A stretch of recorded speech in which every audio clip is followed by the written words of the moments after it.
Hello students, आज हम बात करेंगे rules of debit and credit. सबसे पहले हम बात करते हैं अकाउंट्स। अकाउंट्स क्या होता है? Account is a record of transactions under a particular head. For example cash account, bank account, sales account. अगर हम कैश अकाउंट की बात करें तो कैश अकाउंट में सिर्फ कैश की बातें होगी, कहाँ कहाँ से पैसा आया और कहाँ कहाँ से पैसा चला गया। बैंक अकाउंट में सिर्फ बैंक की डिटेल, बैंक की ट्रांजेक्शन्स, हम बैंक में पैसा डिपॉजिट करते हैं, विड्रॉ करते हैं। ऐसी सेल्स अकाउंट में जितना जितना हमने इस साल गुड्स सेल करा, मे बी कैश और क्रेडिट। तो अकाउंट्स के अंदर क्या होता है कि पर्टिकुलर अकाउंट के अंदर जिस आइटम का हम अकाउंट बना रहे हैं केवल उसी की ट्रांजेक्शन उसमें रिकॉर्ड होगी।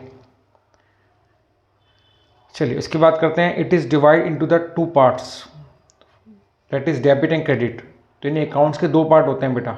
इसमें जैसे इस वाले पार्ट को, लेफ्ट वाले पार्ट को बोलते हैं डेबिट पार्ट और राइट वाले पार्ट को बोलते हैं क्रेडिट पार्ट।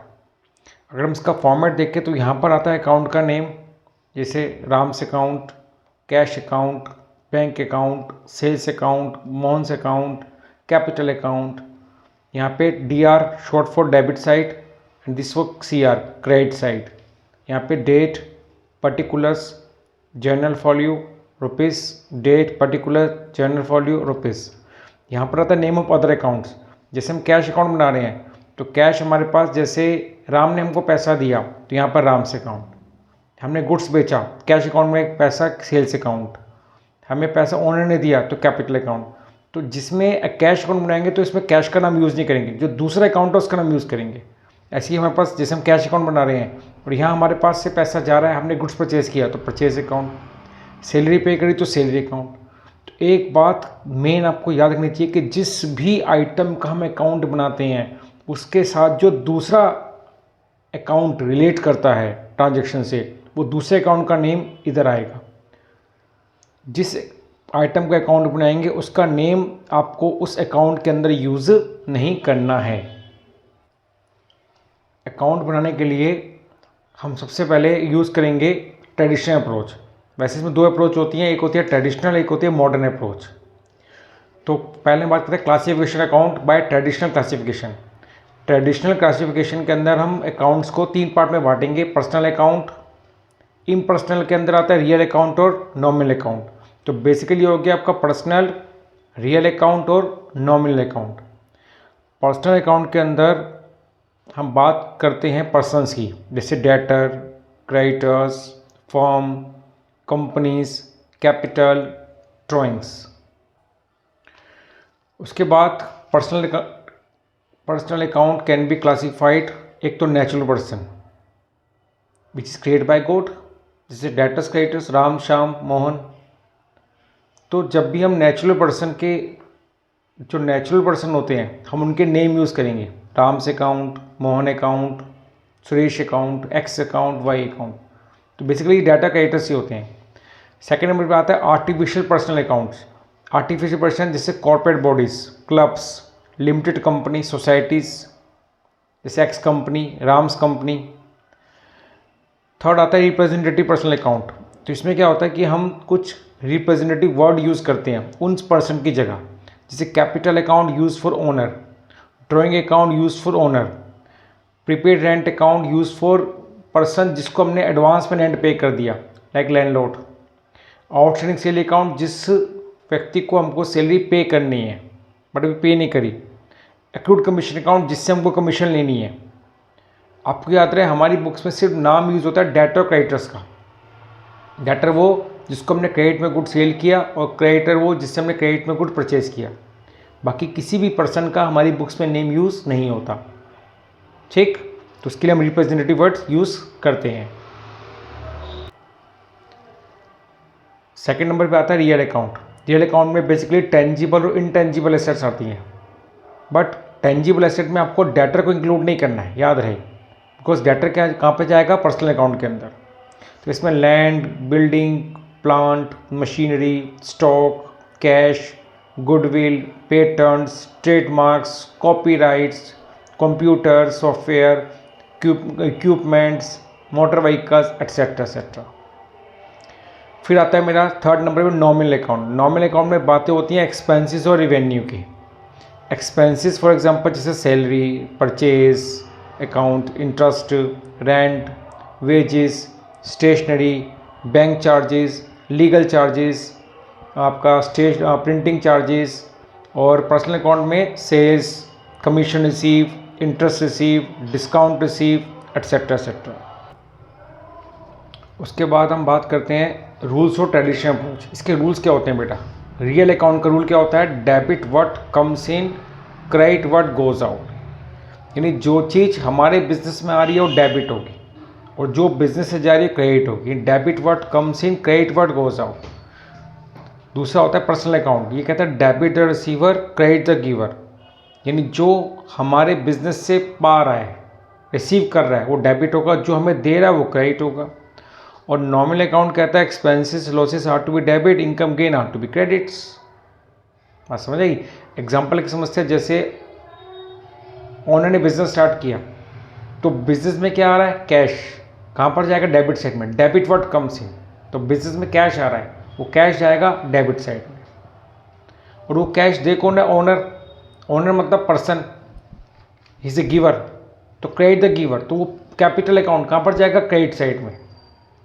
फॉर एग्जाम्पल मैंने मोहन को कैश पे करा, तो यहाँ पे मोहन कौन है? रिसीवर। पर्सनल अकाउंट आ गया, डेबिट द रिसीवर, तो मोहन कहाँ जाएगा? डेबिट साइड में। और मेरे पास से कैश जा रहा है, क्रेडिट व्हाट गोज आउट, तो कैश कहाँ जाएगा? क्रेडिट साइड में। तो ऐसे आपको हर ट्रांजेक्शन में दो अकाउंट निकालने हैं।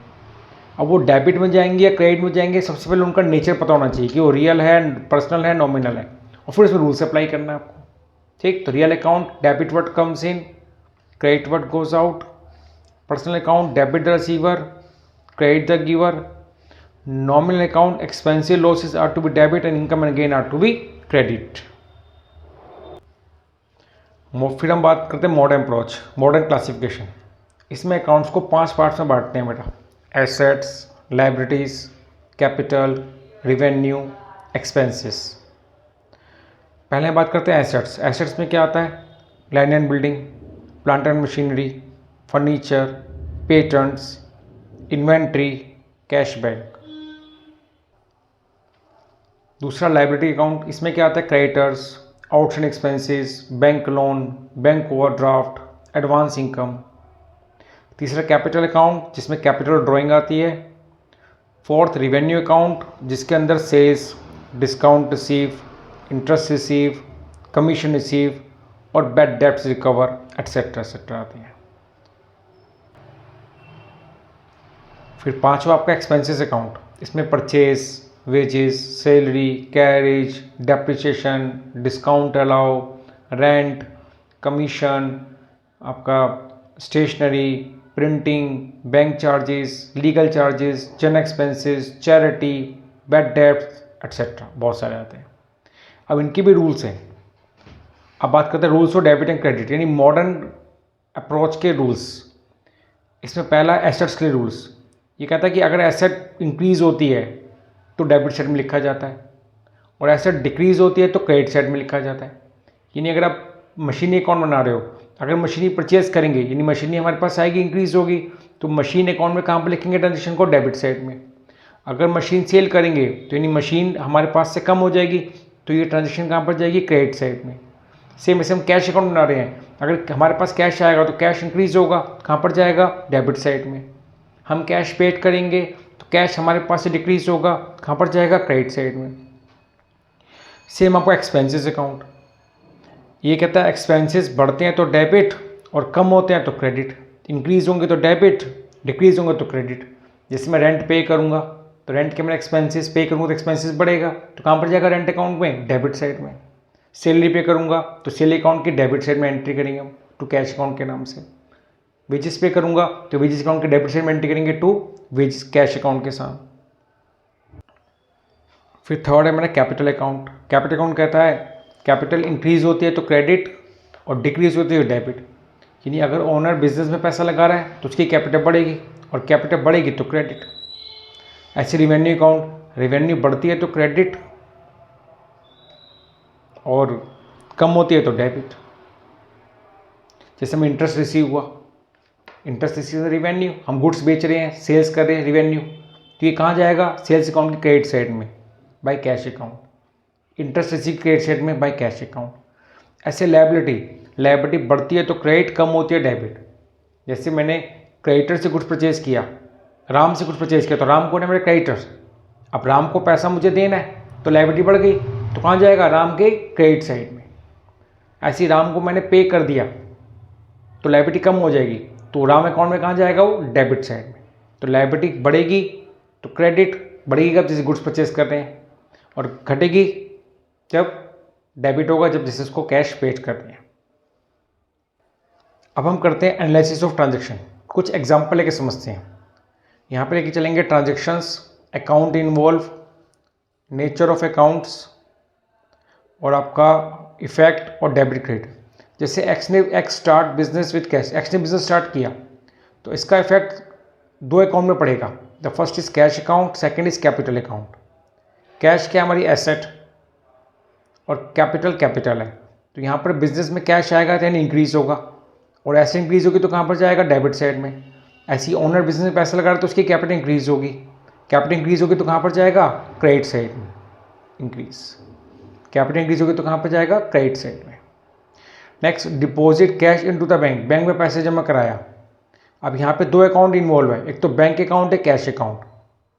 अब बैंक में पैसा आएगा, यानी बैंक क्या? हमारी एसेट, और बैंक में पैसा आएगा तो एसेट बढ़ेगी, एसेट बढ़ेगी तो कहाँ पर जाएगा? डेबिट साइड में। और हमारे पास से कैश कम हो जाएगा, कैश क्या? मेरी एसेट, अनदर एसेट, और एसेट कम होगी तो कहाँ पर जाएगा? क्रेडिट साइड में। तो ये बैंक अकाउंट की डेबिट साइड में एंट्री होगी और कैश अकाउंट की क्रेडिट साइड में एंट्री होगी। Receive cash from debtor, debtor से पैसा मिला। यहाँ पर दो अकाउंट इन्वॉल्व है, कैश अकाउंट और डेटर अकाउंट। कैश भी हमारी एसेट है, डेटर भी हमारी एसेट है। तो यहाँ पर कैश इंक्रीज होगा तो कैश अकाउंट की डेबिट साइड में लिखेंगे, और डेटर हमारे डिक्रीज होंगे तो डेटर अकाउंट की क्रेडिट साइड में लिखेंगे। परचेज गुड फ्रॉम राम, तो यहाँ पे दो अकाउंट हैं, एक परचेज अकाउंट, एक राम। परचेज इज एक्सपेंसेस और राम इज अ लायबिलिटी। तो यहाँ पर एक्सपेंसेस इंक्रीज होगा और साथ साथ लायबिलिटी भी इंक्रीज होगी, और एक्सपेंस इंक्रीज होगा तो डेबिट साइड में, लायबिलिटी इंक्रीज होगी तो क्रेडिट साइड में। इट मीन्स परचेज अकाउंट की डेबिट साइड में एंट्री करेंगे हम राम के नाम से, और राम की क्रेडिट साइड में एंट्री करेंगे परचेज के नाम से। ऐसी रेंट पेड, तो रेंट अकाउंट और एक कैश अकाउंट। रेंट क्या? एक्सपेंसेस, कैश क्या है? एसेट्स। खर्चा इंक्रीज हो रहा है तो कहाँ पर लिखेंगे? डेबिट साइड में। एसेट डिक्रीज हो रही है तो कहाँ लिखेंगे? क्रेडिट साइड में।